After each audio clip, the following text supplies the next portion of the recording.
Finfluencing is big business. And by finfluencers, I'm generally talking about people who talk about finance-related topics on social media, so I'm included in that. Finfluencers can have a massive impact on your personal finances and how your finance will play out in the future based on the advice that they give and what you follow based on that advice. But all too often, some of that advice is like some of these useless life hacks that you see online, where it might tackle what seems like the problem, but the person who's taking the advice doesn't understand the underlying reasons for it, or maybe has a deeper issue that needs to be fixed, and that generic advice just isn't cutting it for them. Now, putting aside the paid social media advertising that these influencers can sometimes use, now I don't think that that kind of paid promotion is necessarily bad, as long as it's clear that it's a paid promotion. What I want to look at in this video is some of the generic advice put out, and I want to also share 5 pieces of quite generic advice that I've seen often distributed by these influencers on YouTube and other social media platforms. It's often taken as gospel, and there's no real challenge to it. So I want to just point out some of the alternative thinking and potential flaws in some of this general advice, just to make you aware. Now, this isn't aimed at any particular influencer online. I've made a couple of different thumbnails with different faces on it, and YouTube will try out a few different ones. So the ones you see on the video thumbnail aren't necessarily any people I'm talking about here. It's just general comments on the industry. And this is a video aimed at you, the average Joe, not at some influencer online. Now, I will actually say that a lot of the generic advice that I see, I don't think is necessarily that bad. So a lot of the generic advice often revolves around investing in broad market index funds, keeping a 3 to 6 month emergency fund, or putting your age minus, say, 10 into your pension as a percentage of when you start saving. Now, I think these can all be generally quite good and they'll generally push people in the right direction, but they aren't necessarily the best pieces of advice, especially because they can't be tailored to individuals. And at the end of the day, personal finance is just that. It's personal. And someone like me on YouTube, whilst we can make suggestions, we can't give you that tailored advice because this is a mass market video. It goes out and hundreds of people can watch this video. Now, obviously, part of what's great about social media is I can make a video like this. You can interact with the video, you can hear me speak, you can see some of my mannerisms, I can interact with you in the comments, people could make follow-up videos as a reaction to this video if they wanted to. And that helps build trust and a community. I think that's really valuable, and that's part of what I've been trying to do with this channel, is make a bit of a community where people can interact with each other, can interact with me, we can challenge ideas, we can share thoughts. And I've also extended that with my newsletter, which I'll leave a link to in the description if you're interested. But it does mean that we naturally want to trust the people that we see make videos a lot more. I find myself trusting people that I see make videos, and then I'll often hear a podcast from that person. And when you hear them speak, say, fluently for an hour at a time or something like that, you start to think, oh, actually, do I agree with that point of view or do I not? But we see these highly polished short videos. I think that just lends trust. So I think that means that we sometimes turn a blind eye to some of the alternative approaches to some of the advice that's being given. I also think that the way social media is set up doesn't particularly help this. So, for example, if you watch YouTube videos about broad market index fund investing, you're going to get a lot more videos related to that topic because, well, that's what you've shown YouTube that you're interested in.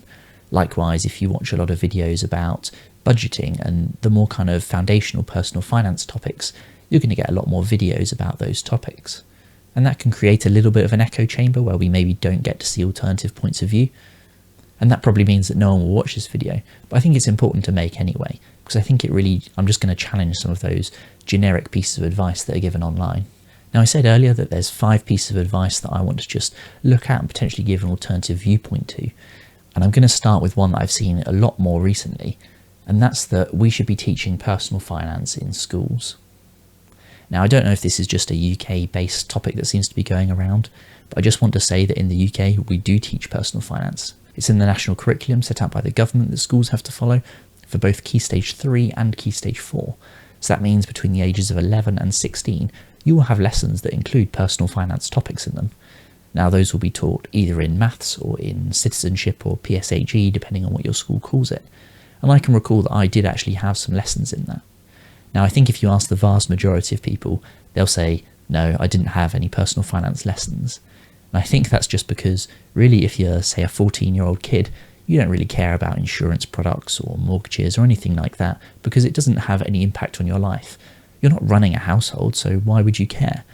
And I think that's why most of us don't really remember being taught any personal finance topics. I think there is probably also some kind of truth that we don't get taught it very much. It might only be the odd lesson here and there from a teacher whose, discipline topic isn't specifically focused around finance. And I don't think that's necessarily a problem, because there's so many different areas in our lives where we're not being taught by specialists in that subject, because, well, there simply aren't enough of those specialists to go around. So I think the question really is not should we be teaching personal finance in schools, because, well, we are. It's just how do we make it stick? How do we make it more interesting? So, for example, I think my school probably did it quite well because I can remember being taught some of it. So one of the things we did is we had a business day where we were each put into company teams of 10 to 15 people. We would run a company, we had share prices to manage, we were trying to build cars, we were trying to gather natural resources, we could buy and sell components with other companies. There were random public events that would happen, natural disasters, just random events thrown in through the day. And we had a whole day where we just did this as an entire year group. So there were 300 kids that were all sort of 13, 14 years old, all learning the basics of the stock market, running a business. And I think that's probably the way that we should be teaching personal finance, possibly trying to gamify it more, because then as a kid, I'm obviously not going outside of school and stepping into my role as a CEO at 14 years old. But by making it a game, it made it much more memorable and much more interesting. The second piece of advice that I want to talk about is the general feel online that people seem to think credit scores are the be-all and end-all. Now, I've actually made a video really relatively recently about that, and you can find that on my channel, but it's well documented by loads of financial institutions. They will come out and openly say it, but credit scores aren't the be-all and end-all. A credit score, after all, is simply just a representation of what's on your underlying credit file. So if you're applying for lending, whether you have a credit score of 800 or 799 isn't really going to make much difference at the end of the day. The lender is going to be looking at your credit file and lots of other information that they have about you to assess your risk. And so the credit score is really just an indication of what's on your credit file. So if your credit score is really low, well, it might be useful in that it points you towards there potentially being an issue on your credit file, but the actual number itself just doesn't really matter. Now, as I said, the video that I made quite recently can be found on my channel, and in that video I even talk about some of the credit unions that were taken to court and have fines issued because really they're overstating the importance of credit scores to consumers. Now, I think number 3 here might get people a little bit riled up because it seems to be the generally accepted wisdom on YouTube at the moment, and that's that all you need to invest in is a broad market index fund.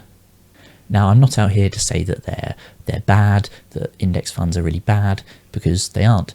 And are they a good investment for a lot of people? Well, I think so, yeah. But are they right for everyone? No. And I think that's really where the nuance starts to come in.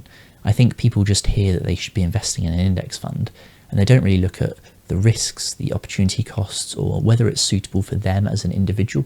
And that's because of a lack of understanding, because the understanding has been distilled down into this sort of one smaller bite-sized quote that we should be investing in index funds. Now, I think that's generally come about as the conventional wisdom because equities have generally performed really, really well over the long term. They're one of the best performing asset classes, but with that performance comes volatility risk, and that's what I don't think a lot of people are aware of. So should you be investing in something where you could take a 30, 40, 50% haircut in a black swan type event?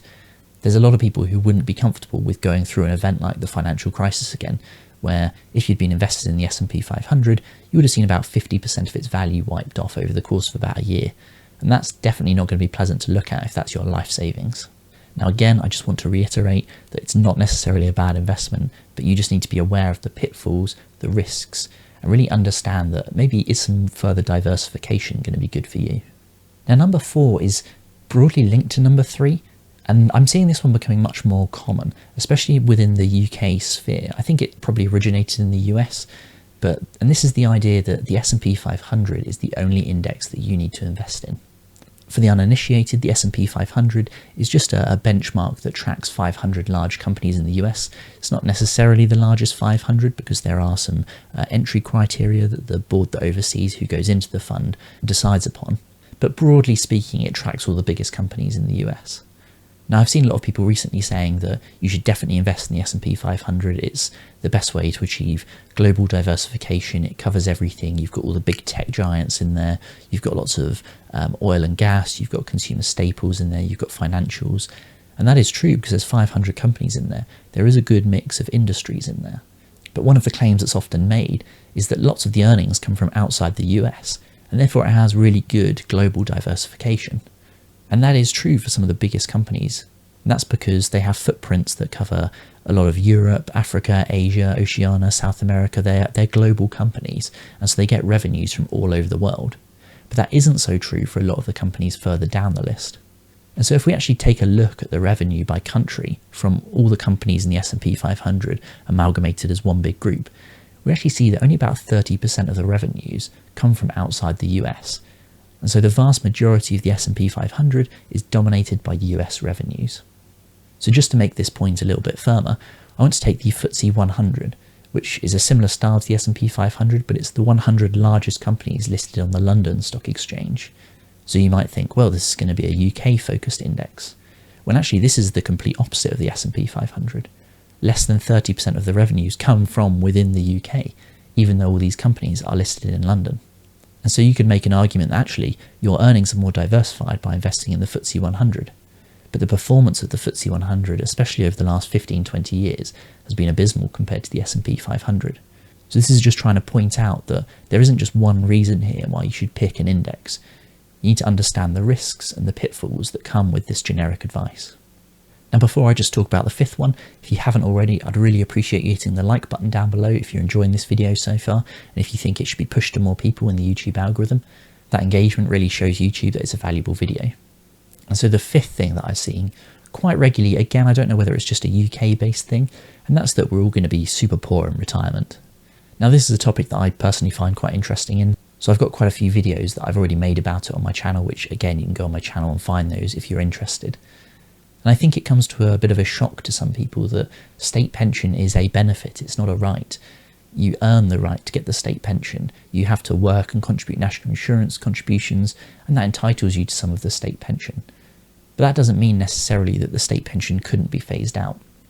And so this has a lot of people worried that, we're all going to be poor in retirement because the average private pension is only around £100,000 in the UK. But I don't think this necessarily means we're all going to be poor in retirement. So over the last sort of 10 or 15 years, we've seen the rise of auto-enrolment pensions here in the UK.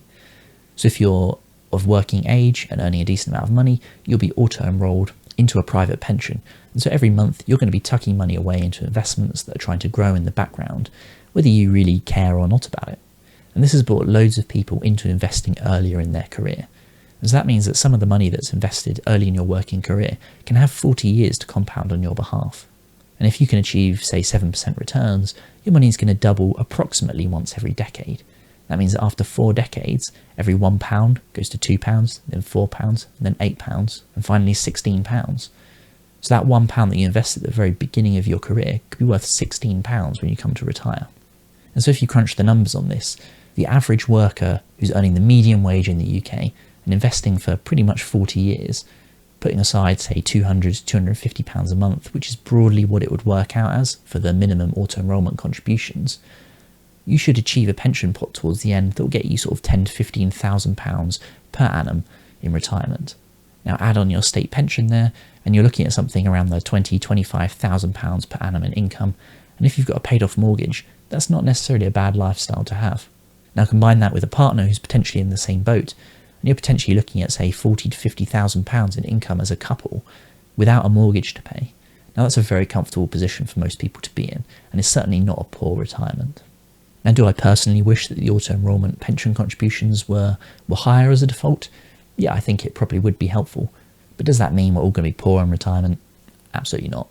So most Finfluencers that you see on platforms like YouTube, I think are trying to give good advice. I think it comes from a good place, and people generally want to see the best for other people. I certainly do on this channel, and I'm sure there'll be things that I say here where there's people that will challenge me in the comments with really valid points. So I'd recommend that you read the comments on my videos as well as watching them, because that's the best way for us as a community to learn what really is the most effective for us, and you'll see different viewpoints that you might not necessarily have been exposed to previously. Now, I do think that the wisdom of the crowd effect does help to weed out some of the Finfluencers that give worse advice, and generally a lot of the big YouTubers do actually, in my opinion, lead people towards topics that are going to be helpful for their personal finances. I think that's a good thing, but it doesn't mean that it's the only way or the right way. You know your situation best. And so really, as I said earlier, personal finance is personal. It's personal to you, and some generic advice isn't necessarily going to be the best advice for you as an individual. And so really you want to be learning as much as you can about personal finance, about investing, whatever topic it is that you're interested in.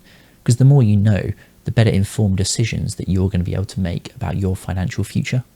Now hopefully nothing that I shared in this video was too jolting or too coming out left field for you. Hopefully it was all things that you've heard before, because that's good in a way, because that means you're being exposed to some of the alternative arguments behind some of the generic advice.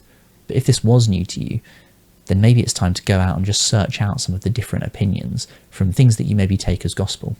Because at the end of the day, even if you decide to stick with what you're doing now, at least you've heard the other side of the argument. At least you've had a chance to think about it and weigh it up for yourself. And I think a lot of that nuance is what's missing on YouTube, especially because videos are often condensed down to, say, bite-sized 10-minute chunks, because that's the easiest way to keep someone's attention for a shorter period of time. And it's certainly something that I've seen, that a lot of my longer videos are some of my less engaged videos, even though they're potentially going into more depth into a topic. So hopefully you enjoyed that. I don't know if this will come out as a nice 10-minute chunk. It feels like it probably should do. But YouTube thinks you'll really enjoy this video next. This is just a random algorithm picked video, so see if it knows you. In the meantime, if you enjoyed this video, I'd really appreciate you hitting the like button so it gets pushed out to more people. And if you want more content like this, then hit the subscribe button for more down-to-earth finance content. And hopefully I'll see you in the next video. Bye.